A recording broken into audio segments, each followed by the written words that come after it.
Nous allons commencer l'examen avec d'abord les interventions des différents groupes. Monsieur Gemani, vous avez la parole pour le groupe SED.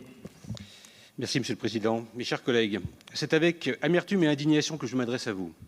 Nous plaidons depuis longtemps dans cet hémicycle pour qu'un travail collectif transpartisan soit engagé sur la défense et la promotion des valeurs de la République, en particulier la laïcité et la liberté d'expression.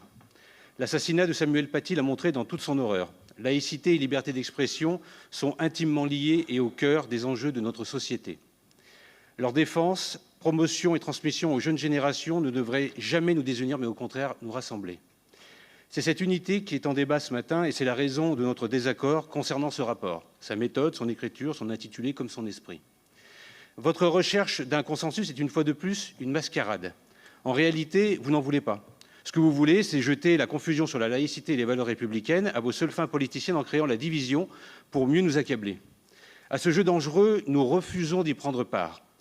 On ne peut demander qu'il n'y ait aucun signe religieux à l'école ou ailleurs et en même temps les légitimer dans les lieux publics comme un hall d'hôtel de région.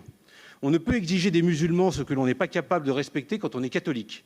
La laïcité n'est ni intolérante ni anti-religieuse.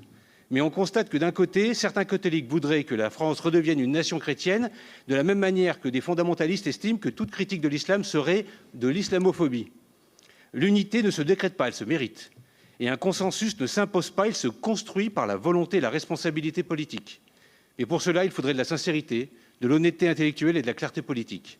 Pour cela, il faudrait que vous le vouliez et vous ne le voulez pas. Vous vous livrez ici à un dévoiement et à une instrumentalisation de l'esprit républicain auquel vous faites mine d'en appeler. Ici, ce n'est qu'un mélange hétéroclite de vos obsessions identitaires, de raccourcis approximatifs et de principes mal énoncés. Que viennent faire ici des valeurs régionales si ce n'est singer le provincialisme de Pétain sous Wauquiez? Pourquoi évacuer les mots inhérents aux valeurs républicaines dans l'intitulé? On peut ne pas être en phase avec, et moi le premier, mais en quoi l'écriture inclusive menace-t-elle l'unité de la République? Pourquoi la notion de liberté de ne pas croire est-elle absente? Pourquoi citer certaines discriminations et en oublier d'autres? Et puis, ce respect des valeurs de la France, c'est peut-être d'abord de ne pas venir les insulter dans notre hôtel de région en programmant, comme l'indiquait le Progrès du 13 février dernier, une partie d'échecs avec le député Karpov de Vladimir Poutine qui a voté le sort funeste fait aux Ukrainiens et qui, depuis des années, vote sans honte les affronts que la Russie a fait au monde en Tchétchénie et en Syrie et sert la propagande d'un régime autoritaire, xénophobe, homophobe et guerrier. Et où est ce fameux respect quand l'ancien législateur que vous fûtes tente de réécrire et de rétrécir une loi républicaine? Je parle de celle du 24 août 2021, dite séparatisme, et son décret approuvant le contrat d'engagement républicain. Il y aurait donc un engagement républicain régional, au contenu et au sens différent que les autres territoires de la nation. Ce relativisme nuit à la force des valeurs et des principes que l'on chercherait ici à défendre. Enfin, vous nous trouverez toujours aux côtés des mesures en faveur de la transparence et de la lutte contre la corruption ou les conflits d'intérêts. Mais ces dispositions existent déjà et elles s'imposent à nous par d'autres voies autrement plus fortes et légitimes qu'un document interne. Une suspicion inutile et inefficace qui n'a aucun lien avec l'objet principal de ce rapport. En l'état, nous attendrons donc la fin des débats et le vote des amendements pour vous préciser notre vote final. Je vous remercie. Monsieur Gemani, le débat ici peut se faire avec vigueur. Il peut se faire en défendant chacun nos opinions. Il doit toujours se faire avec dignité et respect. Est-ce que je me trompe ou est-ce que dans votre propos, vous avez osé comparer le travail de la région à l'ère Pétain? Est-ce que oui ou non, vous avez utilisé ces propos dans votre intervention? Monsieur Gemani, je vous laisse une chance. Je vous laisse la possibilité de corriger vos propos dont je veux croire qu'ils sont allés au-delà de votre pensée. Osez comparer le travail de cet hémicycle et de cette équipe à ce qui a été celui de l'ère Pétain est indigne. Et vous osez ensuite plaider pour du travail en commun?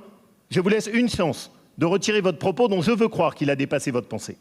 Monsieur Gemani, vous avez la possibilité de les retirer. Je vous écoute. Vous m'avez entendu. Je n'ai pas entendu. Qu'est-ce que vous avez dit? Vous m'avez entendu, je viens de faire mon intervention. Très bien. Vous avez donc le toupet d'avoir osé comparer ce qu'est le travail d'un hémicycle républicain élu de façon démocratique. Je souhaite savoir si la totalité du groupe SED ose cautionner des propos comme cela. Madame la présidente du groupe, j'aimerais bien savoir si vous cautionnez les propos qui ont été ceux de votre élu, qui ont comparé le travail qui est fait par un exécutif régional élu démocratiquement à l'ère Pétain, comme je l'ai entendu. Il y a des choses que je ne peux pas laisser passer. Madame Vallaud-Belkacem, je vous écoute.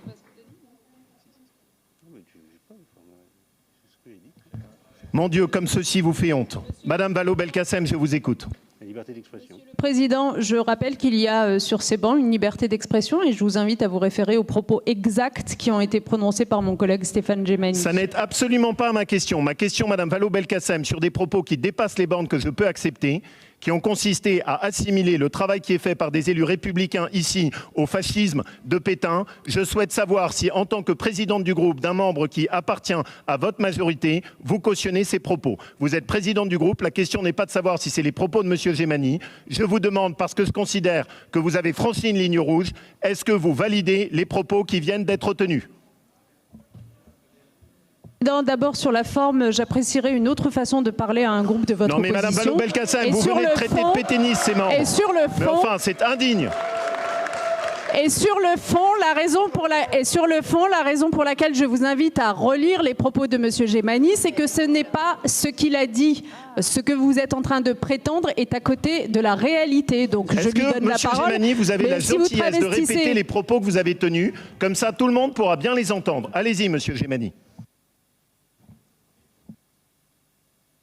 Répéter des propos qui viennent d'être dits, vous les avez entendus.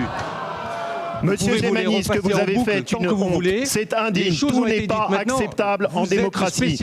On ne peut pas dire tout et n'importe quoi. On ne peut pas assimiler tout et n'importe quoi. J'ai pas de conseil à recevoir de quelqu'un qui est le spécialiste de dire tout et n'importe quoi. Ces propos. Madame Vallaud-Belkacem s'honorerait. Et vous voulez ensuite donner ici des leçons de République et de démocratie. Ce que vous avez fait est indigne. Et je vais demander l'interruption de séance et une conférence des présidents, parce que je ne peux pas laisser passer ce genre de choses. Merci à tous.